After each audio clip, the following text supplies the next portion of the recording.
In other news from the inquiry has heard evidence about how a group of 3 people worked for the suspended public protector, Busisiwe Mkhwebane, to try and create a narrative that she was being targeted by political forces. The people were the analyst, Professor Sipho Seepe, Kim Heller, who has campaigned for radical economic transformation, and Paul Ngobeni. Ngobeni is claimed to be a lawyer, but is in fact not legally allowed to practice law in South Africa and is on the run from the US after skipping bail in that country. In essence, as I understand all of this, these people were basically being paid by the Public Protector's Office to try and change the narrative on Twitter without anyone actually knowing this. The Twitter accounts were not identified as what many people would call bots. Heller and Seepe have issued a statement today saying they were employed for a period of just 3 months during Ngobeni's legal consultancy. Jean Leroux is a disinformation researcher at the Digital Forensics Labs. He looks at how narratives are changed on Twitter. Jean, good afternoon to you and thank you for your time. You've researched how all of these accounts work. From what we know, what were Heller and Seepe doing? Maybe, Stephen, just to clarify that quickly, I haven't specifically looked at this narrative building that was the subject of the Section 194 inquiry. When what has come out during this the inquiry is that there was a period of about 3 months where these 3 consultants were providing what they referred to as narrative building and social media activation services. The big issue with this so far is that this was never publicly disclosed. It's, in the first instance, an issue because the Public Protector, as we've learned during the hearing, has got its own communications arm, and it's the communications department that's responsible for dealing with the media and dealing with its public image. And then secondly is that when these articles were published online, when the statements went out, there wasn't any clear indication that this was a paid-for campaign. That's kind of critical for listeners, readers, viewers to understand the type of content that they are dealing with. So someone would claim that this is their neutral view, this is their view, when in fact it was their paid-for view. So it's the difference, if you like, between a journalist writing a piece about politics and an advertorial. Yeah, I mean, that's generally the difference between something like, a public relations piece. I see there was quite a few mentions of Bell Pottinger over the last few days in reference to this. That's exactly that kind of image building, and PR is a paid-for service. When you see an opinion piece, when you see something posted in a newspaper article or in an online article, your first impression is that this is that person's genuine, honest, held belief. If there's no disclaimer that the opinion was solicited, that it was paid for, it has the effect of, changing your opinion. It might influence you to think the same way. And I think that was what kind of the target of the objective of this 3-month campaign was. It was, to give that image a bit of a buff in a way that made it seem organic, made it seem like it's just regular opinion pieces coming out in defense of the Public Protector. It seems that there were some bot Twitter accounts involved here. I mean, it can be very difficult to know what exactly was happening. But if I understand this correctly, Kim Heller has a little bit of a backstory to this, that she may have been involved in something like this before. Yeah, I mean, it's actually quite curious that I saw the name come up. I mean, back in 2016 when we were looking at, a network of accounts which would eventually become the Gupta bots. I mean, she was probably one of the first individuals that blocked me right after I started pointing out these accounts. And for me at that stage, it was rather curious to see a communications professional being so, proactive in blocking an individual who's exposing this type of network. There's obviously no evidence indicating that she might have been involved there, but I'm very curious to see in the coming days at the Section 194 inquiry what the exact extent of these so-called social media activations were. If there was the use of, I think you colloquially referred to them as bots, but if there was the use of sock puppets or fake accounts, even paid-for accounts, that would be really instructive to see how these are used in a setting such as this. I mean, maybe not in this case, but I mean, maybe. But we've seen these being used before. Of course, everyone talks about Bell Pottinger. How do these things actually work? And I realize they can be quite complicated, but we've seen networks of accounts before. Is it possible to identify networks of accounts and what they've actually done? Yeah, I think, in reference to Bell Pottinger, the big issue with Bell Pottinger is the fact that they weaponized a racial narrative in order to kind of deflect some of the attention away from the Gupta family.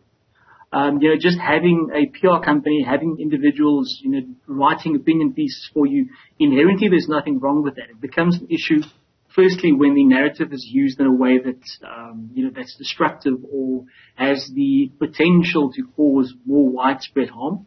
And then secondly, if there's no clear disclosure of that, that paid for relationship.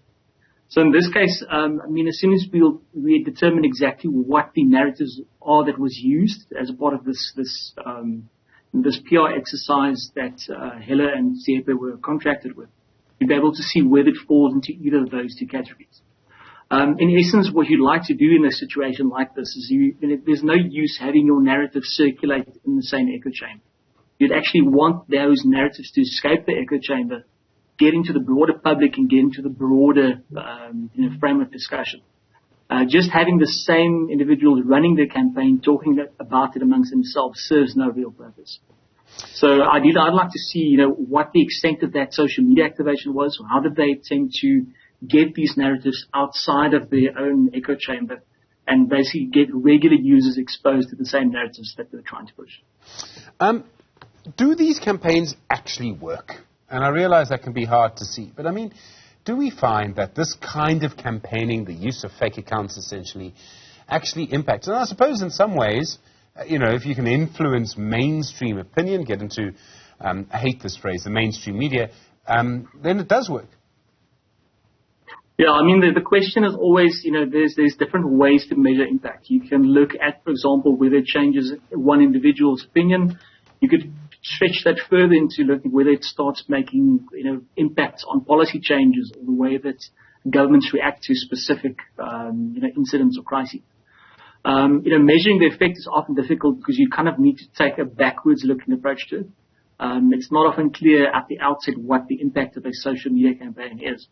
But the end objective is always trying to change or influence someone else's beliefs, whether that's making them take aim at foreign nationals in the country, whether that's to convince them that, the Gupta family are the saviors of the South African economy. There's a very specific narrative that they're trying to convince people to believe.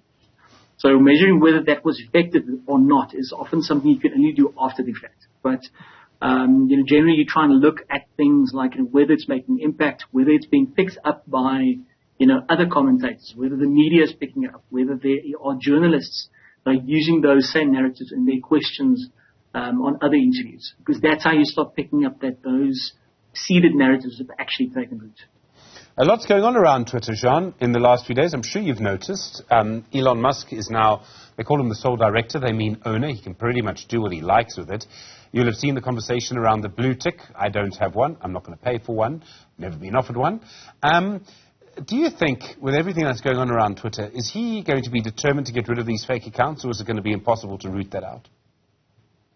Yeah, I think it's going to be a bit of a tall order to get that, phased out. The unfortunate consequence is that the individuals who are, scamming and conducting themselves in dodgy ways online, they'll find creative ways of sidestepping that. Getting people to pay, I think, between $20 and I saw there was mention of $8 to if your name is Stephen King as well.